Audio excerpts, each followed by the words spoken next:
I'm not afraid of Meghan Markle. Meghan Markle is a third-rate, shall we say, greaser and bully. Has been to undermine the very people who gave this third-rate actress credibility and status, and that, I think, is unforgivable. The whispers didn't begin inside Buckingham Palace. They didn't begin in Montecito. They began with a sentence spoken live on television that landed like an explosion. "I know for a fact there have been meetings with billionaires in Los Angeles meetings." Not parties, not red carpets, meetings. Suddenly the story wasn't about celebrity anymore. It wasn't about appearances or gossip columns. It became a question of strategy, timing, and intention. Why billionaires? Why now? And why were respected royal commentators speaking so confidently? The moment became even stranger, because sitting beside the host was the woman who had spent 2 years working with Prince Harry on his biography. She had every opportunity to reject the claim, yet she didn't. Instead, followed by and then, the conversation only intensified, opening a door that many viewers never expected to see opened. Angela Levin added another layer that transformed suspicion into something far more unsettling. According to Angela Levin, Meghan had spent years pursuing very wealthy men, yet somehow Prince Harry remained the one she continued holding on to. Not because, in Angela Levin's words, of everlasting romance, but because the right replacement had supposedly never appeared. Even Diana's former butler, Paul Burrell, who spent 10 years inside the royal household observing how influence and ambition operated behind palace walls, publicly suggested that Harry would never be the final destination. Paul Burrell believed the next move would eventually involve a billionaire. Then another royal correspondent raised the stakes further, insisting Meghan always plans ahead and that every relationship forms part of a larger roadmap. Suddenly, these weren't isolated remarks. They were becoming pieces of one larger narrative. Then attention shifted to Prince Harry himself, and the contrast could not have been sharper. During a podcast in 2026, Harry faced what sounded like the easiest question imaginable. What do you do for a living? Yet instead of delivering a confident answer, he hesitated, describing himself first as a duke, then as a Prince of England, before the response faded into uncertainty. At 41 years old, critics argued he appeared directionless. Reports that he earned $50,000 for speaking at a property conference only deepened the discussion, because commentators contrasted that figure with the much higher speaking fees associated with his arrival in California.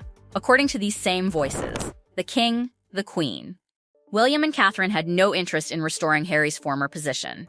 Ingrid Seward, after 4 decades covering the royal family, summarized the dilemma with remarkable bluntness, saying, Meghan had to hold on to Harry because he remained her entree, before asking what she otherwise was besides a starlet.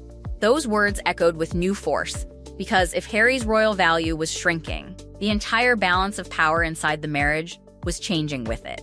To understand why commentators believed events had reached this point, they rewound the timeline years before Prince Harry entered the picture. According to this account, the story began not with romance, but with preparation. Royal commentators claimed Ashley Cole was among the first high-profile names connected to Meghan's ambitions after arriving in London. Then, September 2015 arrived, bringing the mysterious 1 a.m. message that unexpectedly appeared in Piers Morgan's inbox, a timestamp that still exists. Almost immediately, another extraordinary claim surfaced. Photographs allegedly removed from the internet had supposedly returned after being scrubbed from public view. Whether coincidence or deliberate suppression, the timing invited even more speculation. Then Tom Bower's account entered the discussion through an alleged conversation Meghan had with her own agent. According to his book, she admitted she had not merely Googled Prince Harry, but had deeply researched his life long before any first date occurred.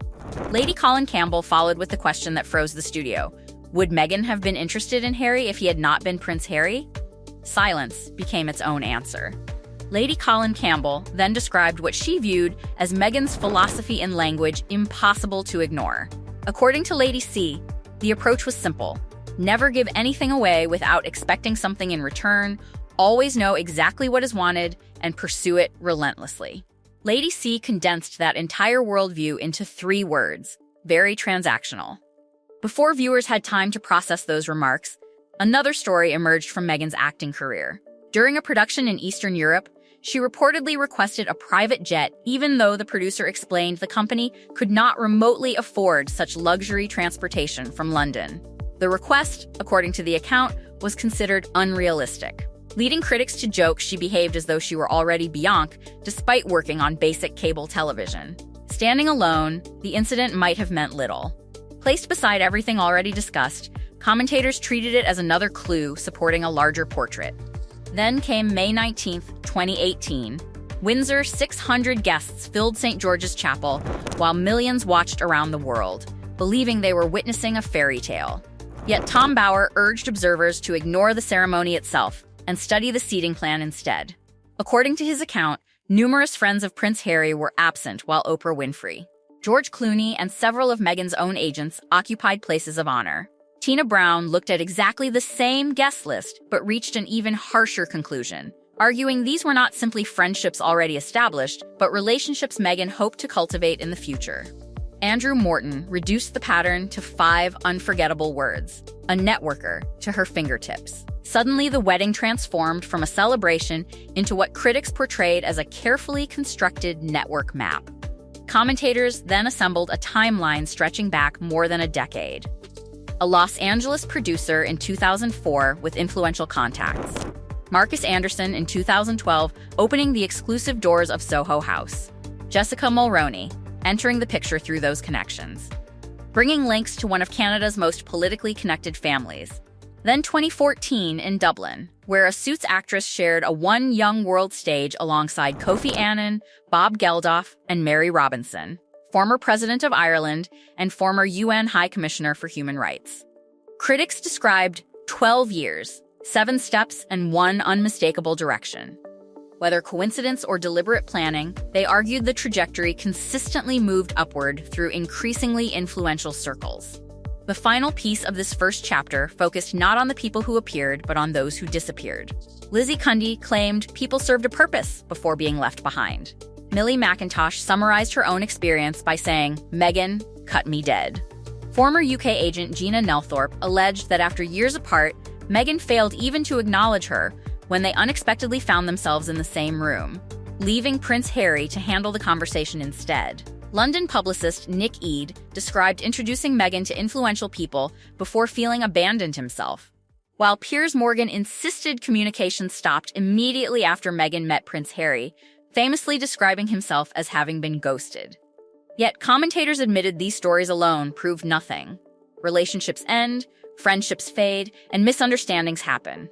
But they then pointed toward the names that remained constant: Doria Ragland, Serena Williams, Misha Nono, and Marcus Anderson, arguing those relationships endured while others vanished.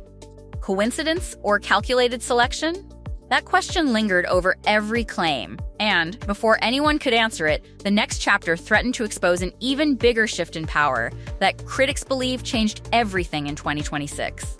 And then, just when the entire ladder looked carefully built, the most brutal twist arrived. After nearly 20 years of climbing, critics said the ladder itself seemed to vanish. The Met Gala, fashion's most powerful room, the one night where status is not whispered but displayed, came and went without Meghan. Not tucked away quietly, not placed at a lesser table, not hidden in some diplomatic corner. She simply was not there. Anna Wintour decides who enters that world, and according to this account, Meghan's absence was more than an invitation problem. It was a public ranking. Ingrid Seward explained why that mattered with one chilling phrase: being seen at events like the Met Gala raises her value. That word, value, turned the entire image upside down. A duchess was no longer being discussed like royalty. She was being discussed like a brand whose price was falling. Then the billionaire thread returned, sharper and more dangerous than before. The Met Gala was now backed by Jeff Bezos and Lauren Sanchez Bezos. And according to this account, Lauren Sanchez once tried to build a friendship with Meghan years earlier. The claim was that Lauren kept inviting Meghan to events. But Meghan allegedly rejected those invitations and even described Lauren as trashy. The word boomeranged with cruel timing because Lauren later married one of the richest men in the world. So the woman critics described as searching for billionaire connections had allegedly alienated the wife of one of the most powerful billionaires alive. That was not just social awkwardness. In this version of events, it was a strategic disaster.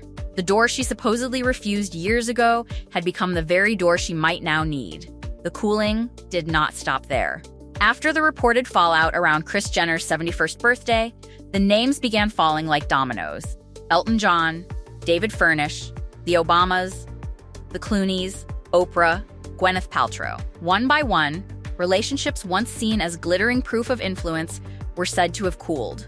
And the explanation offered on air was devastatingly simple.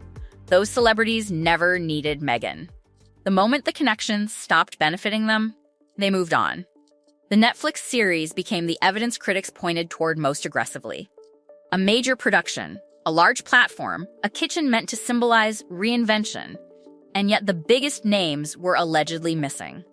No Elton, no Obama, no Clooneys, not even Serena.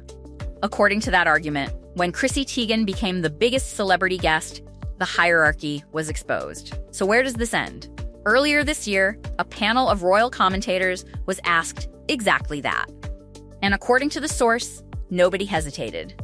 One said to just wait, predicting Meghan would leave Harry, move on, and find someone else, probably an older, very wealthy man. Nobody on the panel disagreed. After 2 homes and more than $100 million in deals, the line that followed was devastating. It was never enough. Yet the source makes one thing clear: there is no divorce filing, no legal petition, and no confirmed separation. What exists are public comments from Harry's biographer, Diana's former butler, a royal correspondent, and Lady Colin Campbell, all circling the same possibility, differing only on timing.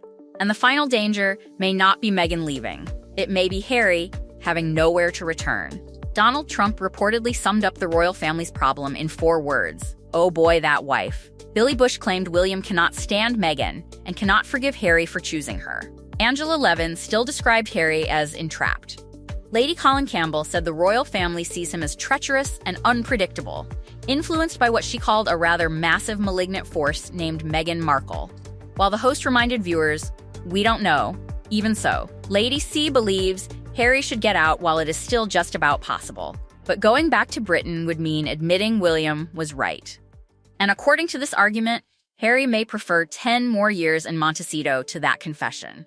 So he stays, Meghan moves forward, and the question hangs over everything.